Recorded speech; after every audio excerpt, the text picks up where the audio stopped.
Halo, selamat siang para mahasiswa. Meskipun hari ini kita masuk musim penghujan ya, tapi kita tetap harus semangat gitu ya. Oke, lama tidak jumpa mungkin ya. Hari ini kita akan bertemu dengan topik tentang bisnis model kanvas ya, suatu model bisnis dan pembuatan model bisnis yang baru tren di era tumbuhnya startup ini ya. Oke. Kita mulai aja. Nah, bisnis model kanvas itu sendiri merupakan sebuah strategi yang berupa visual chart dalam pembuatan perencanaan bisnis. Terdapat 9 elemen untuk perencanaan model bisnis ini ya. Pertama kali dikenalkan oleh Alexander Osterwald gitu ya, dalam bukunya yang berjudul Business Model Generation gitu ya. Dan menurut hemat kami, bisnis model kanvas ini merupakan pembuatan perencanaan awal, jadi model bisnis awal gitu ya, karena memang di dalamnya itu belum didukung dengan data-data angka gitu ya, tapi cukup bisa mewakili konsep bisnisnya gitu ya, sehingga mungkin kalau kita yang beraliran Sadino gitu ya, kadang model bisnis ini sudah siap untuk jalan gitu ya, tapi yang model-model yang detail teliti tentu belum siap jalan karena di situ belum ada angka-angka yang dipakai untuk model bisnis. Di antaranya belum ada angka misalnya modal yang harus disiapkan berapa, berapa operasional pembiayaannya berapa, itu belum ada ya. Nanti kita lihat lebih lanjutnya. Oke, kita masuk sekarang. Jadi bisnis model kanvas adalah suatu strategi manajemen yang digunakan untuk merancang perencanaan bisnis perusahaan berdasarkan proporsi nilai perusahaan, produk, infrastruktur, pelanggan, dan keuangan. Jadi ini berdasarkan nilai gitu, jadi tidak berdasarkan laba langsung. Jadi kita membuat model bisnis ini berdasarkan suatu nilai. Nilai apa? Ya nilai kelebihan yang kita tawarkan terhadap produk kita gitu ya. Jadi kita tidak langsung memulai bisnis itu menghitung keuntungan-keuntungan. Nah, itu ya. Itulah model bisnis kanvas. Nah, manfaatnya tentu mempersingkat penulisan perencanaan bisnis. Jadi dengan sederhana kita sudah punya gambaran apakah bisnis kita ini nanti bisa jalan atau tidak. Kemudian meningkatkan fokus perusahaan terhadap poin penting perencanaan bisnis ya. Di dalam model kanvas ini yang diutamakan adalah poin-poinnya dulu gitu ya. Maka poin-poinnya bisa terlihat dalam konsep bisnis ini. Kemudian mengurangi risiko kekeliruan dalam eksekusi bisnis. Ya, tentu dalam proses-proses tahapan itu sudah terada di dalam konsep bisnis kanvas ini sehingga bisa tidak ada yang tertinggal nanti dalam proses pelaksanaan bisnis gitu ya. Itu manfaatnya.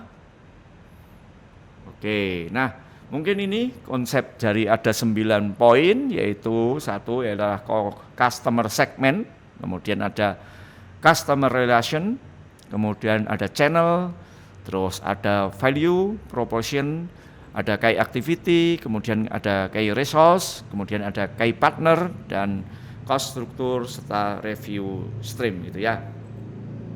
Nah, jadi ada 9. Nah, makanya dalam bisnis kanvas itu kadang kita hanya menuangkan ide bisnis itu hanya dalam 1 lembar gitu ya.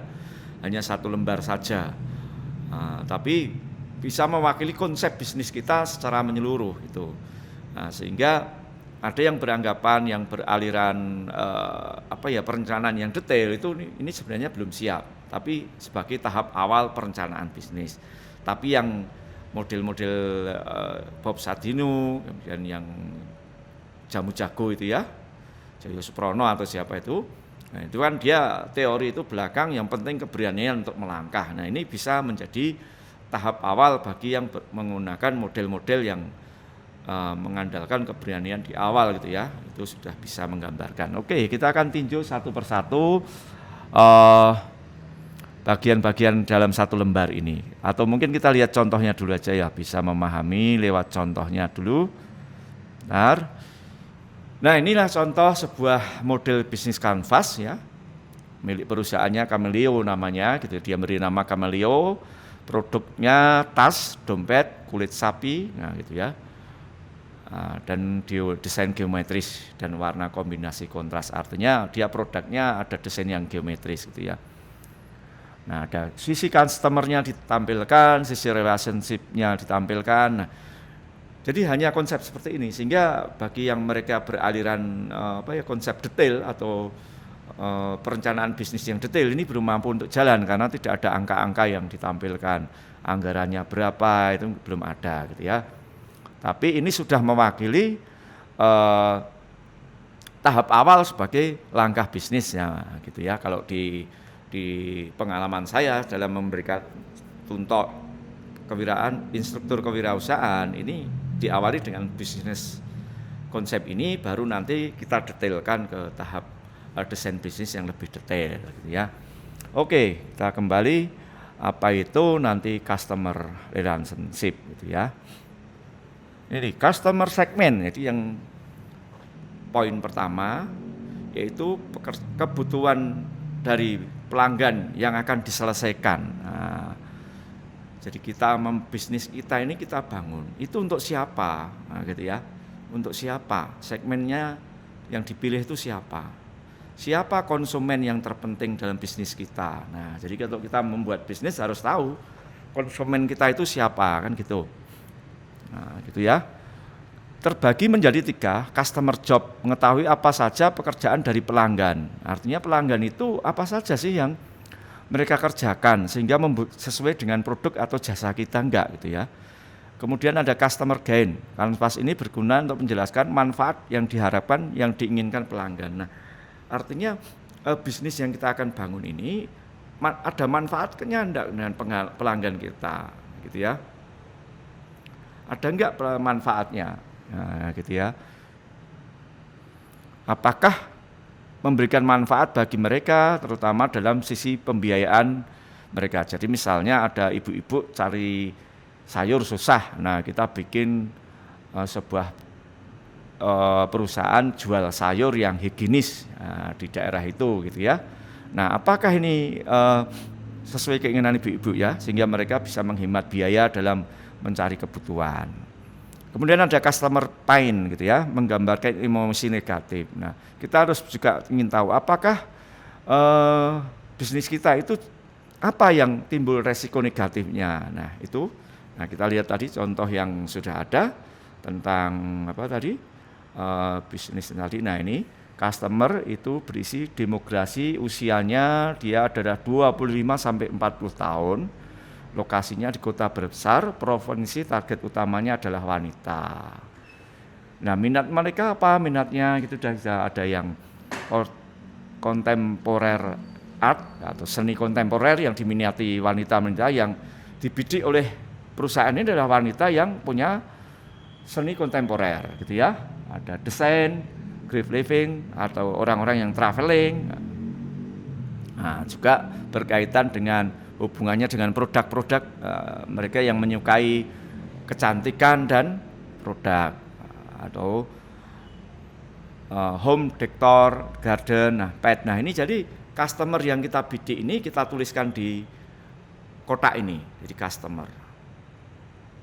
Ya, itu yang kita maksud dengan customer, gitu ya. Kemudian kita sudah tahu customer kita, konsepnya adalah usianya berapa, sasaran bidikan kita, gitu ya. Kemudian kita masuk ke dalam customer relationship. Nah, artinya apa? Kita bikin perusahaan, kita itu punya koneksi enggak sih? Nah, yang dimasukkan dalam customer relationship ini adalah koneksi-koneksi kita yang bisa kita hubungi. Oh, saya punya bisnis. Oh, saya punya ibu-ibu pengurus PKK. Nah, itulah disebut customer relationship-nya kita daftar di sini. Oh, ibu-ibu PKK ini, nah gitu ya. Kalau kita tadi tentang bikin sayur higienis tadi ya. Nah, jadi customer relationship model Kanvas ini menjalin ikatan dengan pelanggan. Bagaimana kita menjalin pelanggan dengan ikatan? Atau kita punya agen-agennya. Jadi relasi apa yang diinginkan konsumen terhadap suatu produk. Nah, bagaimana mengintegrasikan relasi terhadap ke dalam aspek harga dan format bisnis. Nah, gitu ya. Nah, intinya dari kalimat ini sebenarnya adalah kita harus punya relasi-relasi yang bisa kita hubungi sehingga mereka bisa menghubungkan ke customer kita gitu ya. Jadi kalau kita tadi sayur, kalau kita pegang pengurus PKK-nya, nah itu kan pengurus PKK akan bisa memberikan informasi ke ibu-ibu gitu ya. Kalau kita bisnisnya tentang alat-alat pendidikan misalnya, maka relasinya tentu mungkin guru-guru atau ikatan guru-guru, nanti dari ikatan guru-guru akan bisa memberikan informasi ke target kita, misalnya target kita adalah guru-guru. Nah, itu yang disebut dengan customer relationship. Itu harus kita data pada kolom yang customer relationship ini gitu ya. Itu. Kemudian ada yang disebut dengan channel. Nah, channel itu apa?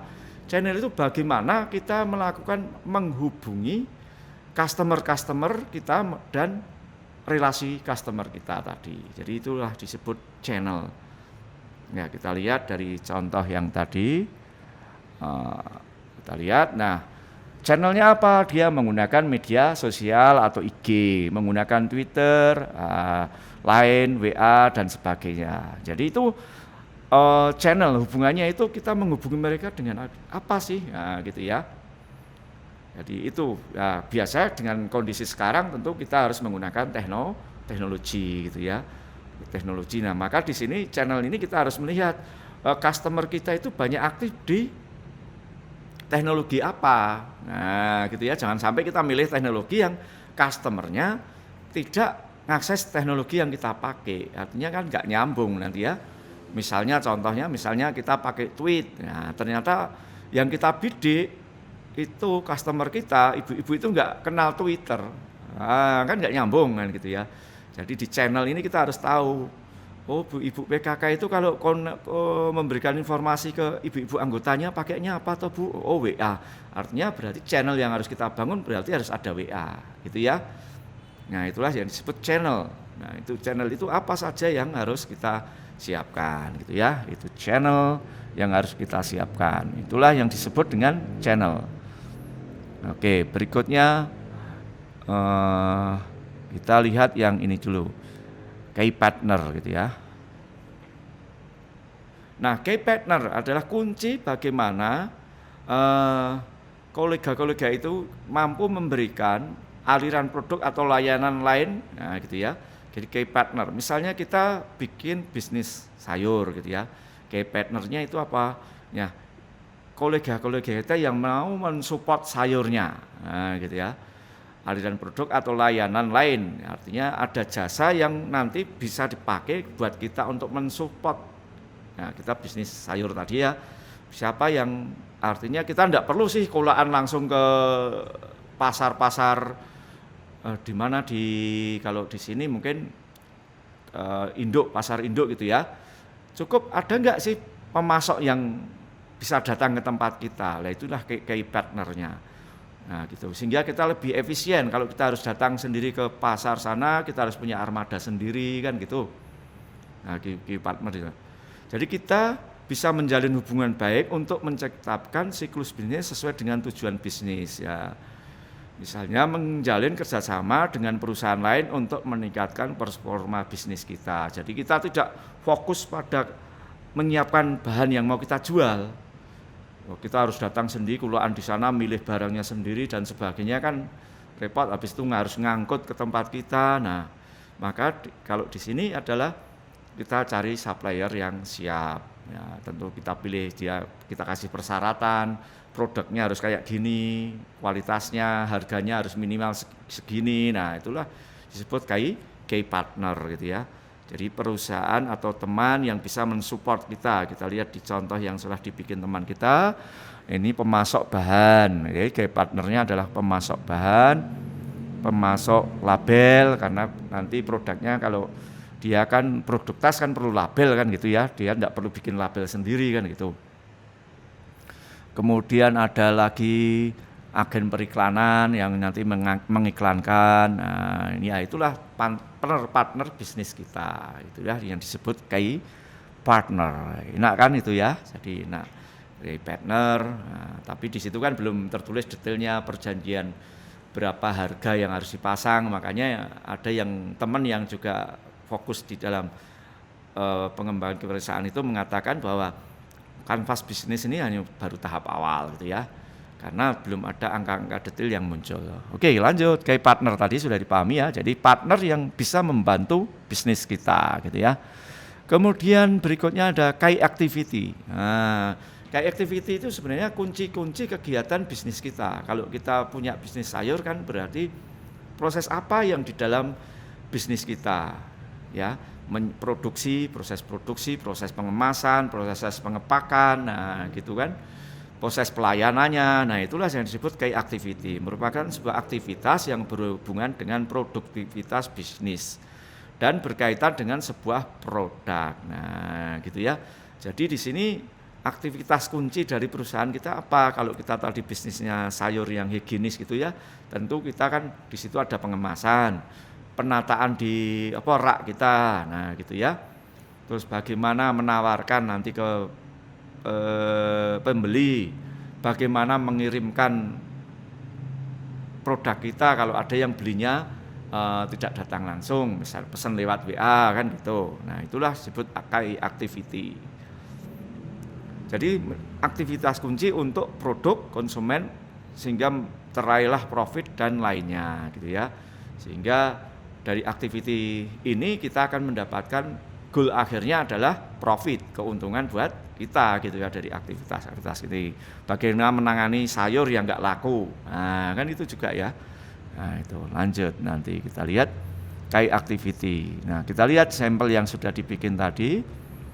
Nah melakukan produksi, marketing atau membuat branding, jadi ada kegiatan marketing juga.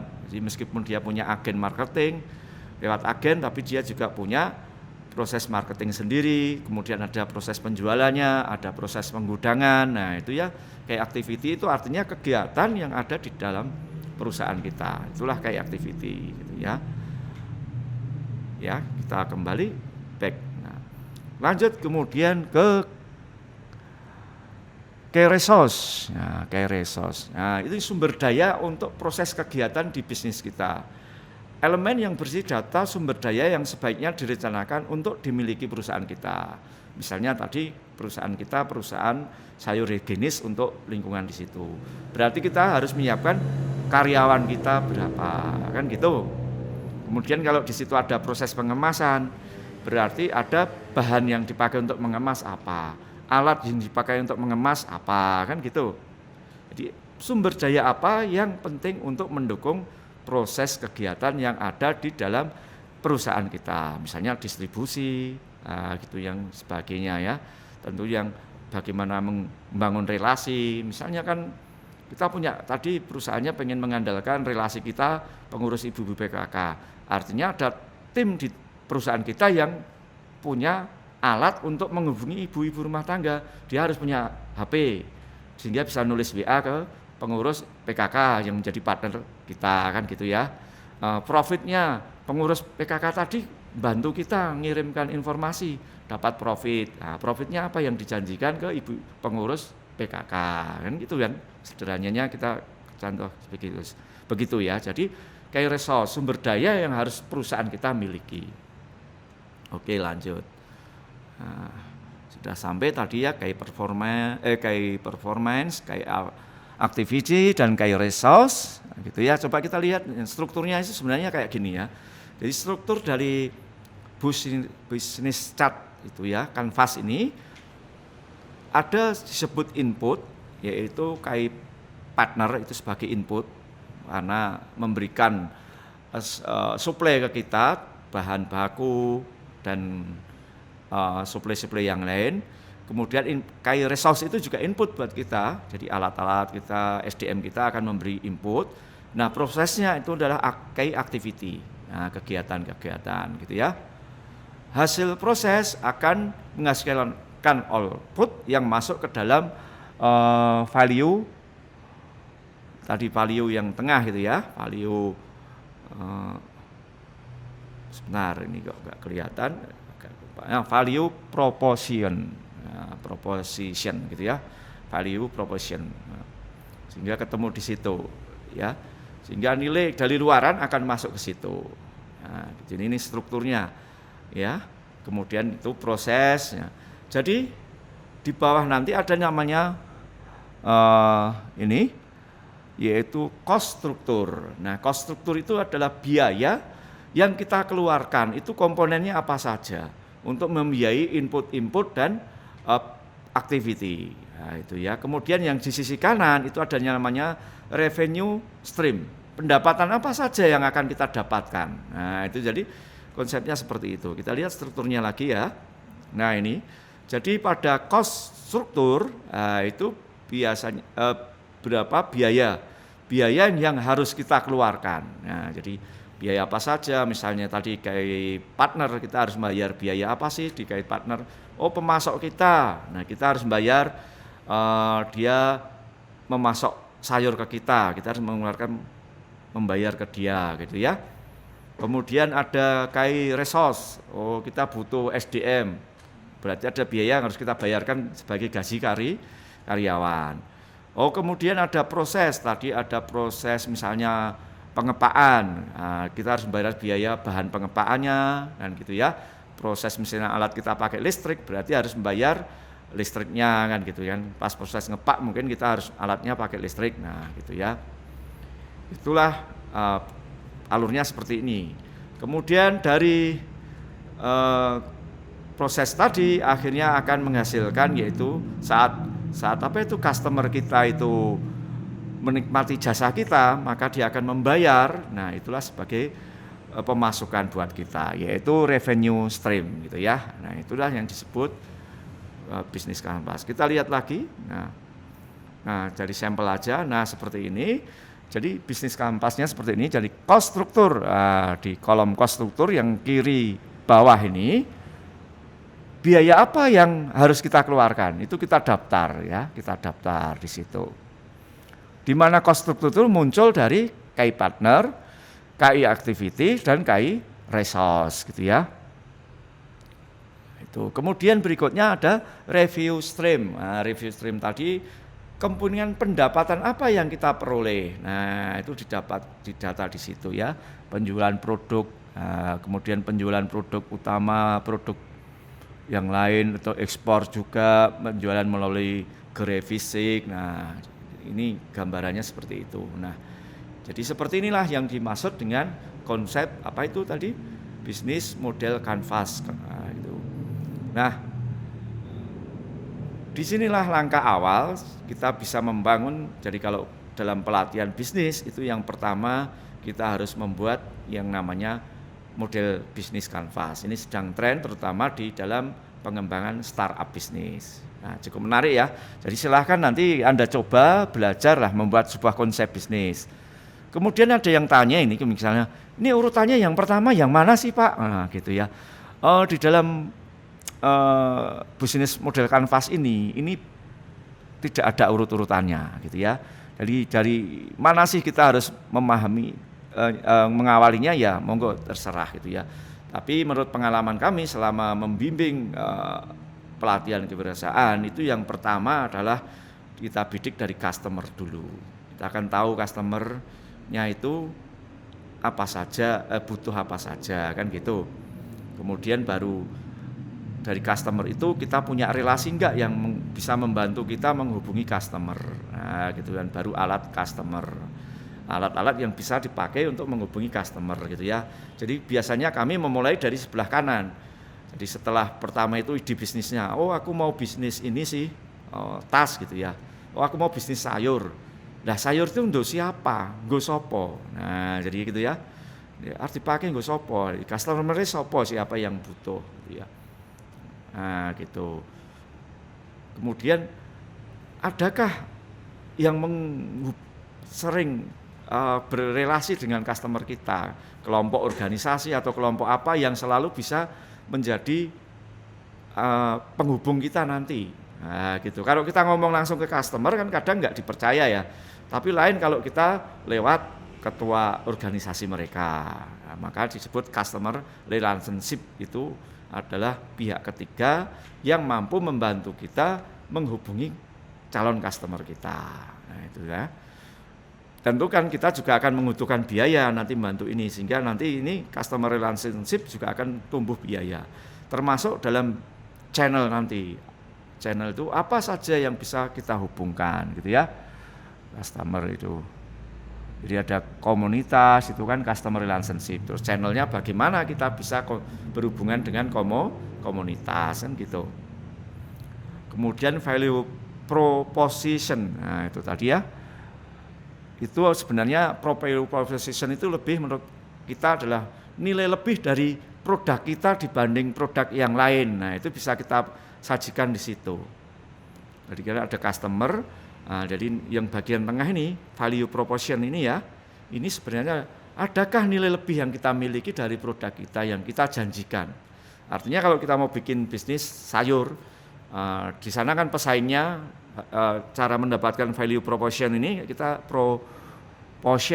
kita harus tahu pesaingnya kita itu siapa saja, kelebihan mereka apa, dan apa yang menjadi kelebihan kita itu dimunculkan di situ value proposition gitu ya. Karena itu dari semua proses harus menghasilkan nilai value-nya. Inilah nilai tadi yang saya sebut tadi di depan, ada nilai menghasilkan suatu nilai produk. Nah, nilai produk itu berada di sini, nilai proportion gitu ya. Nilai proportion ini ya yang kita ambil dari KI partner, KI activity, dan KI resource. Kita ambil, kemudian akan dinikmati oleh customer KI value-nya ini. Value proportion ini yang kita berhasil dapatkan dari KI tadi, nilai value-nya akan dapat dinikmati oleh si customer. Jadi misalnya sayur kita keunggulannya satu, bersih. Nah, mungkin customer akan dihubungi oleh teman-teman kita, belilah di toko vegetable, green vegetable. Nah, itu kenapa? Disanya sayurnya bersih. Nah, nanti customer lihat, oh iya benar bersih kan gitu ya.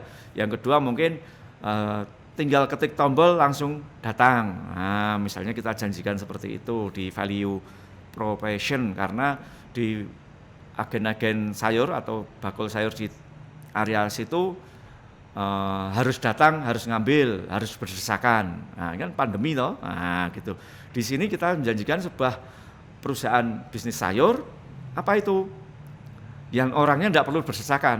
Nah, tinggal lihat gambar lewat WA atau kita bikinkan web, karena kita mata kuliahnya kita kenalkan web, di situ dia bisa lihat webnya, kirim WA, nah, gitu. Jadi kita harus bikin alat itu yang familiar ya. Jangan bikin alat misalnya yang channelnya itu menambah PR bagi customer. Maksudnya, oh saya pengennya pakai Twitter atau IG. Nah, ibu-ibu ternyata sasaran kita itu nggak kenal Twitter, nggak kenal IG. Mereka kan harus belajar lagi toh. Mereka kan nggak mau. Maksud mau beli sayur harus belajar Twitter, harus belajar IG. Mesti mending datang langsung misalnya gitu ya. Nah, maka alatnya yang kita pakai channel adalah yang mereka sebenarnya tidak perlu banyak belajar lagi. Nah, gitu ya. Nah, itu yang perlu kita gali adalah channelnya itu, channel apa, kita dapat channelnya juga kalau enak lewat customer relationship, lewat pengurus PKK tadi. Biasanya dengan koneksi hubungan informasi ke ibu-ibu PKK apa sih, anggota PKK? Oh WA, oh iya berarti bagaimana kita bisa menampilkan sebuah alat hubung lewat WA yang familiar. Nah, sehingga value-nya terbentuk. Value itu ada dua sisi ya. Sisi kanan dari KI, sisi kedua ke customer.